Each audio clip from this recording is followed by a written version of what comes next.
بسم اللہ الرحمن الرحیم۔ السلام علیکم ناظرین۔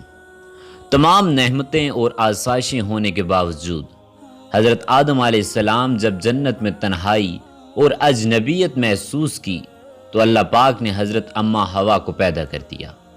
محمد بن اسحاق حضرت ابن عباس سے روایت کرتے ہیں کہ حضرت آدم علیہ السلام سو رہے تھے کہ اللہ پاک نے ان کی چھوٹی پسلی سے حضرت اماں حوا کو پیدا کر دیا۔ جب حضرت آدم علیہ السلام نیند سے جاگے تو انہوں نے دیکھا کہ ان کے پاس ایک ایسی مخلوق لیٹی ہے جو ان سے کچھ زیادہ مختلف نہیں ہے۔ تفسیر ساوی صفحہ نمبر 5 اور شرح الرزاقی جلد 1 صفحہ نمبر 101 پر لکھا ہے، جب حضرت آدم علیہ السلام نے اپنے ہی جیسی خوبصورت مخلوق کو اپنے پاس لیٹے دیکھا تو ان کی طرف دست مبارک بڑھانے کا ارادہ فرمایا، تو فرشتوں نے عرض کی ٹھہر جائیں، پہلے ان کا مہر ادا کریں۔ آپ علیہ السلام نے فرمایا ان کا مہر کیا ہے؟ فرشتوں نے عرض کی ان کا مہر یہ ہے کہ آپ ہمارے سردار محمد مصطفیٰ صلی اللہ علیہ وآلہ وسلم پر 10 مرتبہ درود پاک پڑھیں۔ آپ علیہ السلام نے درود پاک پڑھا اور فرشتوں کی گواہی سے آپ علیہ السلام کا حضرت بی بی حوا سے نکاح ہو گیا۔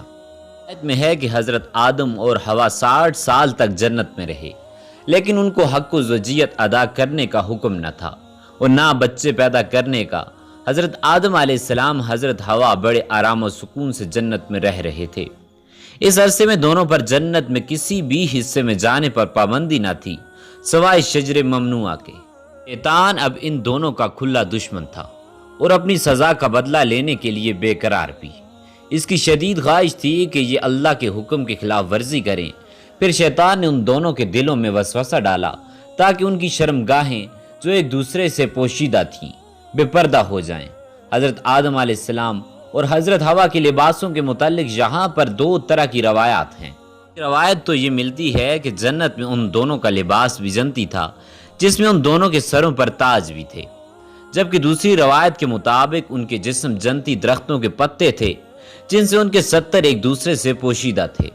اب شیطان روز ان کے دلوں میں وسوسے ڈالتا اور ایک دن کہنے لگا تمہارے رب نے تم دونوں کو اس درخت سے اس لیے منع فرمایا کہ کہیں یہ پھل کھا کر تم دونوں فرشتے نہ بن جاؤ، یہ کہیں ہمیشہ زندہ رہنے والوں میں سے نہ ہو جاؤ۔ شیطان کی شیطانی اور بہکاوے والی باتیں سن کر حضرت حوا سوچنے پر مجبور ہو گئیں۔ آخرکار شیطان کی مسلسل کوششیں اور سازشیں رنگ لے آئیں، اس لیے حضرت حوا کو پھل کھانے پر راضی کر لیا۔ ایک دن حضرت حوا نے حضرت آدم علیہ السلام سے کہا ہم اس شجر ممنوعہ کا ذرا سا حصہ کھا کر تو دیکھیں، آخر وہ کیا راز ہے جو اللہ نے اسے کھانے سے منع فرمایا ہے۔ تو حضرت آدم علیہ السلام اس کے لیے قطعی طور پر تیار نہ تھے، لیکن پھر حضرت حوا کے مسلسل اصرار پر بادل خواستہ وہ بھی راضی ہو گئے۔ خیر حضرت آدم علیہ السلام اور حضرت حوا علیہ السلام پھل کھانے پر تیار ہو گئے اور ابھی پوری طرح پھل چکا بھی نہ تھا کہ ان کی 70 گائیں ایک دوسرے پر آیا ہو گئیں، جس پر دونوں نے پریشانی کے عالم میں جنت کے درختوں کے پتے توڑ توڑ کر اپنا بندھن چھپایا۔ اللہ نے دونوں کو پکارا اور فرمایا کیا میں نے تم کو منع نہیں کیا تھا کہ تم اس درخت کا پھل نہ کھانا اور شیطان کے ورغلانے میں نہ آنا؟ یہ تمہارا کھلا دشمن ہے۔ دونوں نے جب اللہ تعالیٰ کی پکار سنی تو مارے خوف الہی کانپ اٹھے۔ اللہ پاک پھر فرمانے لگا اب تم دونوں ایک خاص مدت تک زمین پر ہی رہو گے جہاں تم ایک دوسرے کے دشمن ہوگے اور وہاں ہی مرنا ہے اور اسی میں سے پھر پیدا ہونا ہے۔ پھر دونوں کو زمین کی طرف روانہ کر دیا گیا۔ روایت میں ہے کہ حضرت آدم ہند جبکہ حضرت حوا کو جدہ میں اتارا گیا۔ دونوں ایک دوسرے کو ڈھونڈنے لگے لیکن ایک دوسرے کو ڈھونڈ نہ پائے۔ حضرت سعدی لکھتے ہیں کہ حضرت آدم جب ہند میں اترے تو ان کے پاس حجر اسود اور جنت کے درختوں کے پتے بھی تھے جن کو انہوں نے زمین میں پھیلا دیا۔ حضرت ابن عباس رضی اللہ تعالیٰ عنہ سے مروی ہے کہ حضرت جبرائیل علیہ السلام حضرت آدم کے پاس آئے اور گندم کے 7 دانے ساتھ لائے۔ حضرت آدم علیہ السلام نے پوچھا یہ کیا ہے؟ عرض کیا یہ اس درخت کا پھل ہے جس سے آپ کو روکا گیا تھا لیکن آپ نے تناول کر لیا تھا۔ فرمایا تو اب میں اس کا کیا کروں؟ عرض کیا ان کو زمین میں بو دیجئے۔ حضرت آدم علیہ السلام ایک طویل عرصے تک اللہ کی بارگاہ میں روتے رہے۔ ایک دن اللہ پاک حضرت آدم علیہ السلام کی گریہ و زاری پر رحم آیا تو اللہ پاک نے حضرت جبرائیل علیہ السلام کو بھیجا کہ آدم کو معافی کی خوشخبری سنا دو۔ آدم علیہ السلام خوشی سے سرشار بارگاہ خداوندی میں سربا و سجود ہو کر شکر بجا لائے۔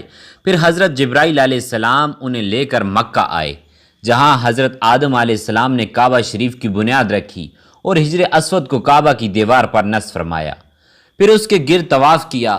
طواف سے فارغ ہو کر حضرت جبرائیل علیہ السلام انہیں جبل عرفات پر لے گئے، جہاں حضرت حوا تشریف فرما تھیں۔ لیکن طویل عرصے کی جدائی اور حالات نے بہت سے جسمانی تغیرات پیدا کر دیے تھے، چنانچہ دونوں نے ایک دوسرے کو پہچان نہ سکا، جس پر حضرت جبرائیل علیہ السلام نے دونوں کا تعارف کروایا۔ ناظرین، یہی وہ وقت تھا کہ جب پہلی دفعہ آپ کو حیض بھی آیا اور اللہ پاک کے حکم سے پھر حضرت آدم علیہ السلام اور حضرت حوا کو کثیر اولاد ہوئی۔ ماں حوا کے حمل سے جڑواں بچے پیدا ہوتے تھے، جن میں ایک لڑکا اور ایک لڑکی ہوتی تھی، جبکہ جب آپ دوسری دفعہ امید سے ہوتی تو پھر ایک لڑکا لڑکی پیدا ہوتے، اور اس طرح پہلے حمل سے پیدا ہونے والے بیٹے کی شادی دوسرے حمل سے پیدا ہونے والی بیٹی سے کر دی جاتی، یعنی ایک حمل سے پیدا ہونے والے بچے سگے بہن بھائی قرار پائے۔ ناظرین، جہاں آپ کو یہ بات بتاتے چلیں کہ اللہ پاک نے حضرت حوا کو خود ہی حضرت آدم علیہ السلام کی زوجیت کے لیے پیدا فرمایا تھا، اس لیے نکاح پڑھانے کی ضرورت نہیں تھی، بلکہ اللہ پاک نے فرشتوں کی گواہی میں حضرت حوا کو حضرت آدم علیہ السلام کی زوجہ بنا دیا تھا۔ قرآن پاک میں اللہ پاک نے حضرت حوا کے لیے زوجہ حضرت آدم کا لفظ ہی استعمال کیا گیا۔ ناظرین، فرشتے حضرت آدم علیہ السلام کی پیدائش سے آزمائے گئے، جبکہ انسان کو بھی اللہ پاک آزمائش میں مبتلا کرتا ہے کہ کون فرما برداری کرتا ہے اور کون نافرمانی کرتا ہے، اور جو دنیا اور آخرت کے بارے میں غور و فکر کرتے ہیں وہ ایک دوسرے پر فضیلت جان لیتا ہے اور پہچان لیتا ہے کہ دنیا کی آزمائش کا گھر اور فنا ہونے والی جگہ ہے، جبکہ آخرت بدلے کا ہمیشہ باقی رہنے والا گھر ہے۔ لہٰذا دوستو، ہمیں چاہیے کہ ہم ان لوگوں میں سے ہو جائیں جو دنیا کی ضرورت کو آخرت کی ضرورت پر وار دیتے ہیں۔ بے شک نیکی کی توفیق اللہ پاک ہی کی طرف سے ملتی ہے۔ اللہ پاک مجھے اور اس ویڈیو کو دیکھنے والے تمام افراد کو گناہوں سے دور رہنے اور نیک اعمال کرنے کی توفیق عطا فرمائے۔ آمین یا رب العالمین۔